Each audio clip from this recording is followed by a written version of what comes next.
Hello mga ka-mystery! Ayan, nagbabalik tayo ngayon dahil mayroon akong ma-share na naman sa inyo about sa brown butterfly. So, sino dyan ang madalas nakakakita ng brown butterfly? Watch this at baka makakuha kayo ng idea sa pamamagitan ng aking experience. So, ito na guys. Lately lang to nangyari na madalas ko talaga nakikita yung brown butterfly. As in, kahit saan ako mapunta, mayroong brown butterfly. Yung magdadrive ka ng bisikleta, tapos biglang dadaan mo sa harapan yung butterfly. Tapos pag uwi mo, andun na naman yung butterfly.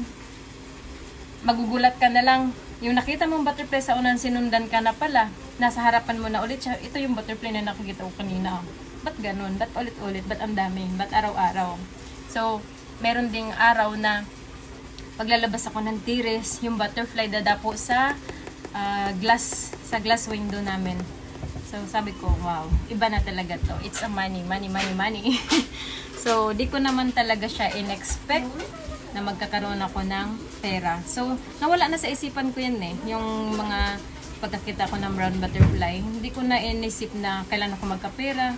O nawala siya sa isip ko. So, lately lang din, na-realize ko na sunod-sunod na din pala yung pasok ng pera sa akin.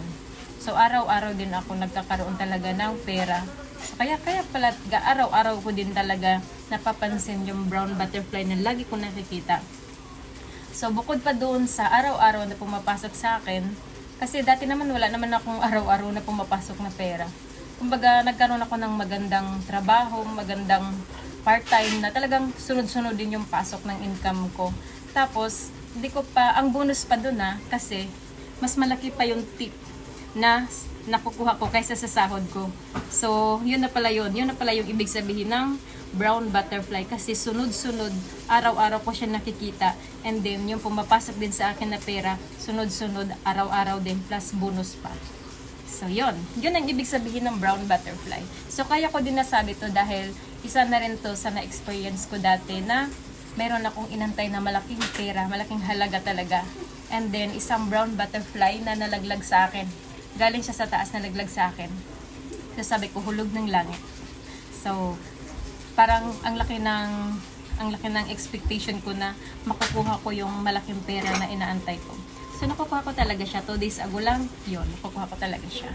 So, yun yung sign na dala ng brown butterfly. Yun yung message niya sa iyo. So, sana ay nagustuhan nyo ang aking video and please like and subscribe. Thank you so much mga ka-mystery.